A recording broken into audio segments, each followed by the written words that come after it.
ನನ್ನ ಪ್ರಕಾರ ಈ ನೀರು ನಿಂದ್ರಿಸ್ಲಿಕ್ಕೆ ಸಾಧ್ಯ ಇದೆಯಾ? ಯಾರು ಇದ್ರ ಬಗ್ಗೆ ಸಮರ್ಪಕವಾಗಿ ಚರ್ಚೆ ಮಾಡ್ತಾರ? ಇದೆಲ್ಲ ಇಂಟರ್ನ್ಯಾಷನಲ್ ಟ್ರೀಟಿಗಳು ಸೈನ್ ಆಗಿರ್ತಕ್ಕಂಥದ್ದು. ಒಂದು ಇದೇನಂತಂದ್ರೆ ಸರ್ಕಾರ ನಿರ್ಣಯ ಹಾಕಿನ ಮುಂಚೆನೆ, ಸರ್ಕಾರ ನಿರ್ಣಯ ತಗೊಂಡು ಸರ್ಕಾರ ಮಾಡೋಕ್ಕಿಂತ ಮುಂಚೆನೆ ಇಂಥವೆಲ್ಲ ಮಾತುಗಳು ಮಾಧ್ಯಮದಲ್ಲಿ ಬಿಟ್ಬಿಡ್ತಾರೆ. ಆ ಸರ್ಕಾರ ಏನು ಮಾಡಿದೆ ಏನಿಲ್ಲ ಅದು ಗೊತ್ತೇ ಆಗೋದಿಲ್ಲ ಜನಕ್ಕೆ. ಮಾಧ್ಯಮದಲ್ಲಿ ಬಂದು ಜನರು ಒಪ್ಕೊಂಡ್ಬಿಡ್ತಾರೆ ಅಷ್ಟೇ.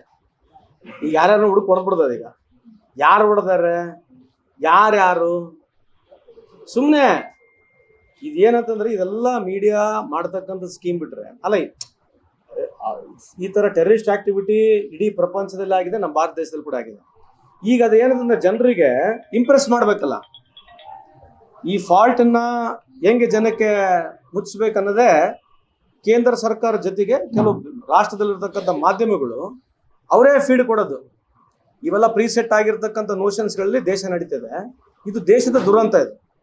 ಆಮೇಲೆ ಬಿಜೆಪಿಯವರು ಇದನ್ನ ಅಡ್ವಾಂಟೇಜ್ ತಗೊಂಡು ನೋಡಿ, ಮೊನ್ನೆ ಶಿವಮೊಗ್ಗದಲ್ಲಿ ಮೆರವಣಿಗೆ ಮಾಡಿದ್ದಾರೆ. ಮಾಡ್ಲಿ ಬೇಡ ಅಂತ ಏನು ಉದ್ದೇಶ ಏನು?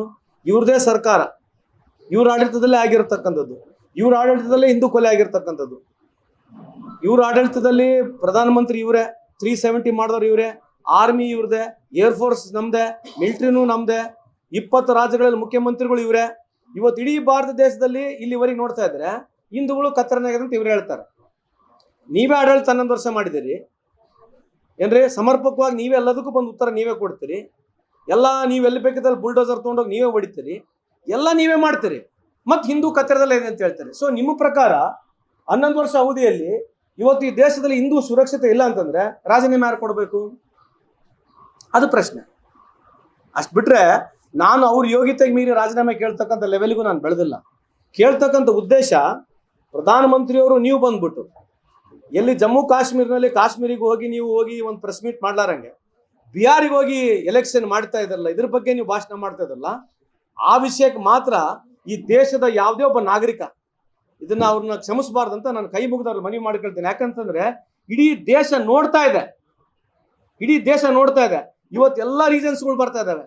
ಅಲ್ಲಿರ್ತಕ್ಕಂಥ ಪೊಲೀಸ್ ಕಂಟ್ರೋಲ್ ಯಾರ್ದು, ಅಲ್ಲಿರ್ತಕ್ಕಂಥ ಮಿಲಿಟರಿ ಕಂಟ್ರೋಲ್ ಯಾರ್ದು, ಇದನ್ನ ಮುಚ್ಕೊಳ್ಳೋಂಥ ಏನು ಅವಶ್ಯಕತೆ ಇಲ್ಲ. ತಪ್ಪಾಗಿದೆ ತಪ್ಪಾಗಿದೆ, ಅದಕ್ಕೇನು ತಪ್ಪಿಲ್ಲ. ಅದನ್ನು ಬಿಟ್ಕೊಂಡ್ಬಿಟ್ಟು ದಿನಾ ಬೆಳಿಗ್ಗೆ ಇದ್ರೆ ಒಂದು ಸೋಷಿಯಲ್ ಮೀಡಿಯಾದಲ್ಲಿ ಬೇರೆ ರೀತಿಯಾದಂಥ ಒಂದು ನರೇಷನ್ ತೋರಿಸ್ತಕ್ಕಂಥದ್ದು ಈ ದೇಶಕ್ಕೆ ಒಳ್ಳೇದಲ್ಲ. ಆಮೇಲೆ ನಾನು ಕೇಳ್ತಕ್ಕಂಥ ಕೆಲವು ಮಾಧ್ಯಮದವರು ಸರ್ಕಾರ ಉತ್ತರ ಕೊಡೋಕ್ಕಿಂತ ಮುಂಚೆ ಮಾಧ್ಯಮದವರು ಏನು ಇದ್ರ ಬಗ್ಗೆ ಹೇಳ್ತಾರೆ, ಮುಗಿಸ್ಬಿಡ್ತಾರೆ, ಸ್ಟ್ರೈಕ್ ಆಗ್ಬಿಡ್ತತೆ, ಫೈಟರ್ ಜೆಟ್ಗಳು ರೆಡಿ ಆಗ್ಬಿಟ್ಟಾವೆ, ನೀರು ಯಾವುದೋ ಕೆರೆ ನೀರು ತೋರಿಸ್ಬಿಡೋದು, ಯಾವುದೋ ಊರಿಗೋಗ ನೀರು ನಿಂದಿರ್ಸ, ಇದು ಏನ್ರಿ ಇದು? ಯಾವುದೋ ಕೆರೆ ನೀರು ಮಳೆ ನೀರು ತೋರಿಸ್ಬಿಡೋದು, ನೀರು ನಿಂತ್ಕೊಂಡ್ಬಿಡುತ್ತಂತ. ಅಂದ್ರೆ ಪಾಕಿಸ್ತಾನ ನೀರು ಕುಡಿವಲ್ಲ ಜನರೀಗ? ಪಾಕಿಸ್ತಾನ ಜನ ನೀರು ಕುಡಿತಿದಾರಲ್ಲ, ಈಗ ಇವರಲ್ಲಿ ಹುಡುಕ್ ಮನೆಗಳು ತೋರಿಸ್ತದ ಕರೆಕ್ಟಾ? ಈಗೇನು ಹುಡುಕ್ ಮನೆಗಳು ಹೊಡಿತಾ ಇದಾರೆ ಅಂದ್ರೆ ಈ ಮನೆಗಳು ಹೆಂಗಿದ್ವು ನಿಮ್ಮ ಮೊದಲೇ ಮಾಹಿತಿ ಇತ್ತಾ? ಈ ಮನೆಗಳು ಯಾವ್ದು ಹೊಡೆದು ತೋರಿಸ್ತಾ ಇದಾರಲ್ಲ ಮನೆಗಳು, ಮತ್ತೆ ಹೆಂಗಿದೆ ಮಾಹಿತಿ ಹೆಂಗಿತ್ತು? ನಿಮ್ಮ ಮನೆಗಳಿದ್ವು ಅಂತ ನಿಮ್ಗೆ ಮಾಹಿತಿ ಇಲ್ವಾ? ಅಂದ್ರೆ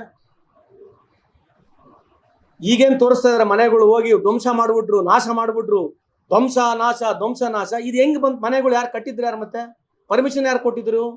ನೀವು ಮಾಹಿತಿ ಇಲ್ವ? ಅಲ್ರಿ ಅವ್ರು ಹೇಳ್ತಿದ್ರು, ಯಾರೋ ಮೋದಿ ಸಾಹೇಬ್ರು ಹೇಳ್ತಕ್ಕಂಥದ್ದು, ಆಗಿನ ಕಾಲದ ಟೆಕ್ನಾಲಜಿ ಇಲ್ಲಿದ್ರು ಕೂಡ ಅವರು ಪುಗ್ಗ ಗುರ್ತಲ್ಲ, ಪುಗ್ಗ ಮುಖಾಂತರ ಸೀಡ್ಗಳು ಬಿಟ್ಕೊಂಡು ಇದೇನೋ ಡ್ರೋನ್ ಯೂಸ್ ಮಾಡ್ತಿದ್ರು.